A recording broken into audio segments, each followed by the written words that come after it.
Folks, on Saturday, voters in New Orleans will elect their next mayor. Three frontrunners have emerged from a crowded field of 11 candidates vying for the position.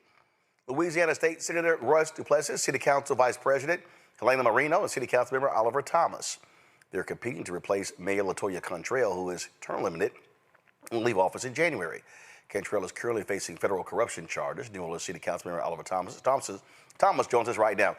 Councilman Thomas, glad to have you back on the show.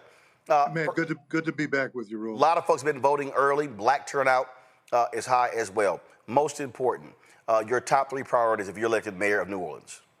Well, first of all, to make sure that this little crime surge we have right now is stymied and we can have a safe community. And then the delivery of city services has really kind of fallen apart. People really want and expect that if they're going to pay their taxes, if they're going to pay the city, that they should get their services on time. And then the last thing is, how do we come together to protect this community?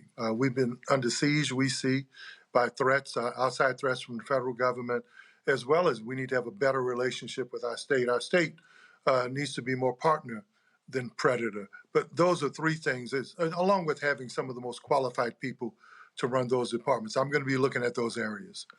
One of the things that jumps out, obviously, economic revitalization. You're still trying to recover, frankly, from Katrina. Businesses left, people left, rebuilding your housing infrastructure. What's your plan for that? Well, Louisiana is losing population. The metro region is losing population. But the crazy thing is that we attract people. We punch way above our weight when you talk about tourism. We're one of the most visited places in the world per capita. We need to build on that. I have a plan for 10,000 houses, bring together housing experts. Let's use a lot of nonprofits that were successful in the past. Let's take a look at how we reprogram CBDG funds for soft seconds.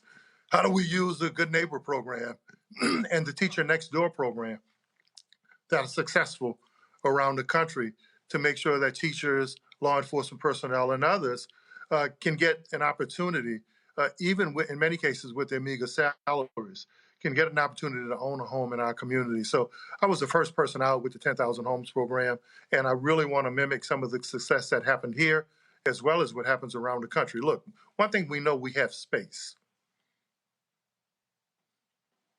One of the things that also is the public trust. And look, there have been way too many New Orleans mayors, city council members who have been indicted, guilty, gone to prison for corruption.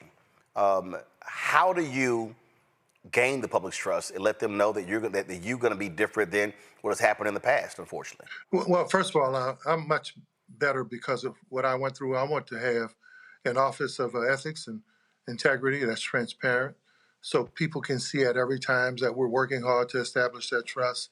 But one of the most difficult things that we're going to have to do in this country, as well as in local communities, people don't trust the political system. We're going to gain that trust by our actions to make sure that we're above and beyond board, our principles, our integrity, we lead. And I'm committed to doing that. I want to be the first mayor to have an office of public trust and integrity. We're going to lead with that, and we're going to work hard to earn the citizens' trust. But like most folk who fell down, I really think I'd offer an opportunity to a community that's struggling to show how we can get up. Just because you fall down doesn't mean you stay down. In many cases, your lowest point may be a way that you can look up to see that we can get to our highest point. And New Orleans deserves the very best from me and all of government. Questions from our panel. Congo, you first. Yes, I'm very passionate about education, and one of the things I'm wondering is, even with Trump's targeted attacks and what they're doing across the country, they just have very blind policies that they are creating across all departments that are having real impact in local communities. Given what is happening with the Department of Education in this country, how do you support local education initiatives with everything that they are doing in terms of cuts and just getting rid of various programs from DEI and the like? Well, that's one of the things that I built my reputation on. I won the Jefferson Award for taking kids who were failing and putting one on the honor roll. I was a Meal of the Year by the social workers here in New Orleans for the mentoring and the work that I do. I grew up in the Lower Ninth Ward, Desire, one of the poor communities in this city. And that doesn't mean anything in terms of your intellect, but also I want to be the first mayor that has an Office of Education that works hand in hand with the superintendent. And I'm the only elected official that has an after-school program. That's part of my life, man. That's part of what I'm committed to. And those awards that I won, those awards were before I got elected, which shows that you don't have to get involved in education and get involved with our kids just because you have a political title. That's a way of life for me. Niambi?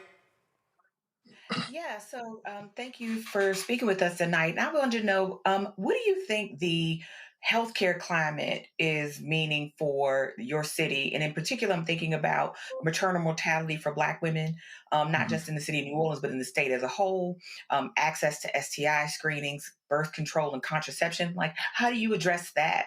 Well, Because I imagine it matters. yeah, that's something that I deal with. I started the first mental health show, Mentally Speaking, 10 years ago on WBOK. I wasn't elected, but as someone who grew up in a neighborhood that saw his first body, my brother and I, when we were in elementary school, I understand the effects of mental health trauma. When you talk about STDs in this community, over the last 10 or 11 years, Black women have led in HIV and sexually transmitted diseases. Louisiana is 44th in health care.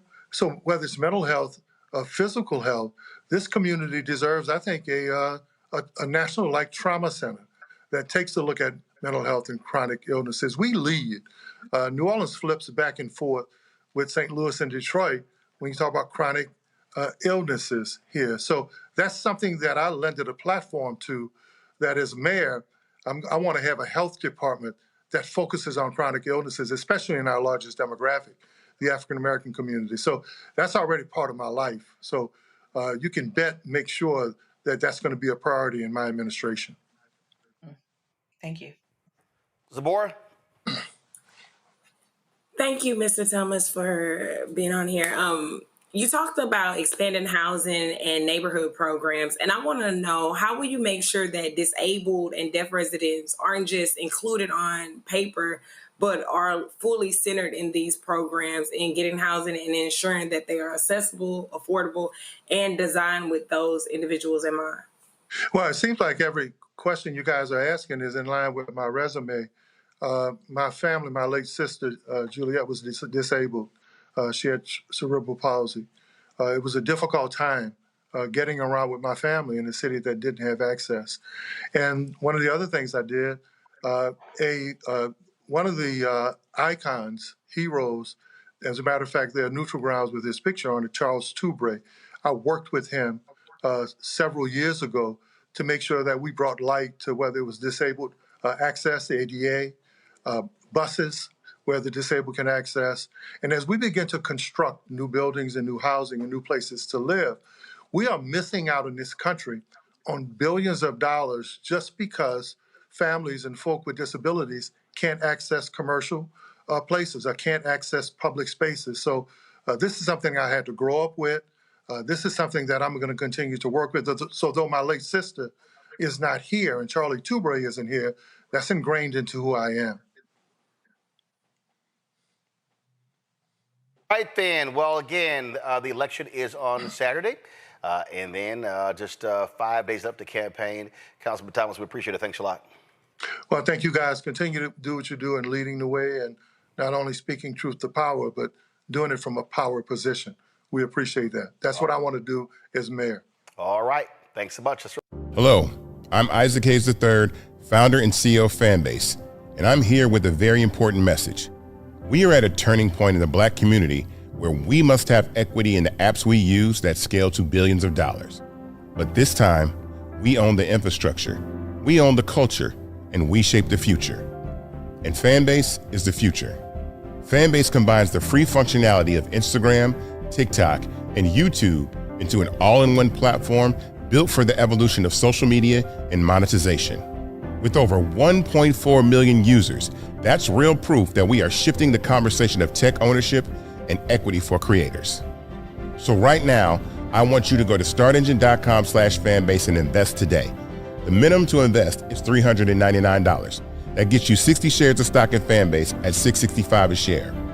This marks a turning point in Black ownership of social media. If we don't take this opportunity to own social media right now, we will always be customers to our own creations. And that can't go on. So once again, go to startengine.com/fanbase and invest today. We must own the platforms where our voices live, our stories matter, and where our culture drives the world. Thank you.